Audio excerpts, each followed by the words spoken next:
किसी ने मुझसे क्वेश्चन किया था कि जो यूएस में डेट सीलिंग का एक जो टॉपिक डिस्कस हो रहा है, इसका मार्केट पे क्या इम्पैक्ट आएगा। तो मेरा शुरू में ये आंसर था उनको कि ये एक पॉलिटिकल ड्रामा है जो कि डेमोक्रेट्स और रिपब्लिकन आपस में खेल रहे हैं, and they are just using this as a opportunity to kind of put more pressure on each other. ठीक है, एक तरह का नेगोशिएशन प्रोसेस है दोनों के दरमियान। और हिस्ट्री में अगर हम देखें तो हमें नज़र आता है कि जब कभी भी ये डेट सीलिंग का इशू आया है, it has always been extended, यानी कि डेट सीलिंग हमेशा से ऊपर जाती रही है जैसे जैसे इनका डेट बढ़ता जा रहा है। तो इस दफ़ा भी यही होगा, लेकिन इसका शॉर्ट टर्म में मार्केट पे क्या इम्पैक्ट आ रहा है, that is something very interesting to know. क्योंकि टिपिकली जो सीजन इन्वेस्टर्स होते हैं, जो इंस्टीट्यूशनल मनी मार्केट फंड्स होते हैं, उनको पता होता है कि this is a political issue, so they don't really take a lot of seriousness out of it. लेकिन रिटेल इन्वेस्टर तो ऑफकोर्स घबरा जाता है, खास करके अगर आप अमेरिकन नहीं, आप यूएस से बाहर बैठे हैं और आपने यूएस मार्केट में इन्वेस्टमेंट की हुई है, then you really get nervous by looking at all of these headline news and ये जो डेट सीलिंग के जो इश्यूज आ रहे हैं। लेकिन अगर हम बॉन्ड मार्केट को देखते हैं ना, तो बॉन्ड मार्केट में जो बॉन्ड की यील्ड होती है वो टिपिकली स्टे रहती है एक ख़ास रिदम के अंदर। ठीक है, उसमें अप्स एंड डाउन्स होते हैं बट ओवर टाइम।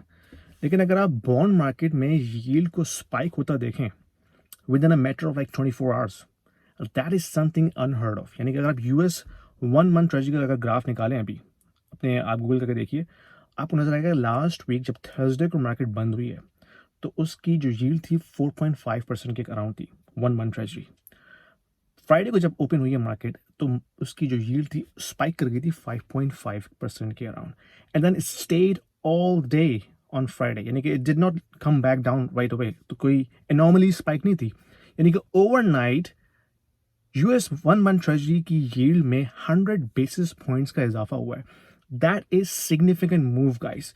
आपको पता है ये एक सबसे प्रिस्टीन कोलाटरल है जो कि मार्केट में एक्सचेंज होता है, और एक अंदाजे के मुताबिक इन अ डे इसकी जो ट्रांजैक्शन का जो वॉल्यूम है वो बिलियन मल्टी बिलियन डॉलर की ट्रांजैक्शन होती है एक दिन के अंदर। तो 100 बेसिस पॉइंट को मूव करने के लिए you should have dumped like billions of 1 month treasury in the market. यानी कि स्पाइक क्यों हो रही है यील्ड, क्योंकि कोई 1 मंथ ट्रेजरी को वास्ट मेजोरिटी में डंप कर रहा है मार्केट में। तो एक इसका इम्पैक्ट, एक लॉजिकल रीजन इसका ये है कि क्योंकि डेट सीलिंग की वजह से एक अनसर्टेनिटी पैदा हो रही है, सीडीएस इंक्रीज कर रहा है यूएस का। CDS means credit swap insurance जो होती है, तो उसकी वजह से होता है जो इन्वेस्टर जो हैं जिन्होंने 1 मंथ ट्रेजरी ली हुई हो उसको डंप कर रहा हूँ, क्योंकि they don't want to take any risk in this circumstances.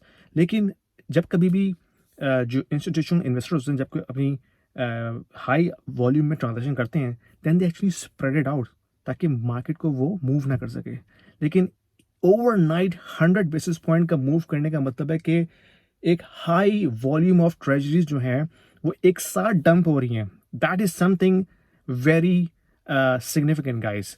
और ये मैंने आपको पहले भी बताया कि जब जब भी कभी रिसेशन या डिप्रेशन या ब्लैक स्वॉन इवेंट आने वाला होता है, तो एक चीज़ बड़ी सर्टेन होती है कि मार्केट में बहुत ज़्यादा वॉलेटिलिटी होती है, और ये बॉन्ड मार्केट में यील्ड की वॉलेटिलिटी होना, it is pointing towards something going to happen big. I don't know what that is, लेकिन अगर आप हिस्ट्री देखें तो यील्ड कभी भी 24 आवर्स में इतनी ज़्यादा फ्लक्चुएट नहीं करती unless something drastically going to happen under the hood which we don't know. Like financial system इतना कॉम्प्लेक्स है, आपका किसी भी एक पॉइंट पे फोकस करना है कि भाई इसकी वजह से प्रॉब्लम हो रही है, it's very difficult, there so many cross currents. तो इसी तरह से यील्ड का इतना स्पाइक होना है कि इसके बहुत सारे रीजन हो सकते हैं, लेकिन मुझे इस वक्त कोई रीज़न समझ में नहीं आ रहा सिवाय इसके कि हो सकता है ये जो डेट सीलिंग की वजह से एक अनसर्टेनिटी पैदा हो रही है जिसकी वजह से लोग जो हैं वो ट्रेजरी डंप कर रहे हैं। Anyway, will be watching. If you have any questions put your comments down below. पसंद आई वीडियो तो शेयर कीजिए, लाइक कीजिए, फॉलो कीजिएगा, और मैं आपसे अपनी अगली वीडियो में मिलता हूँ। Thank you.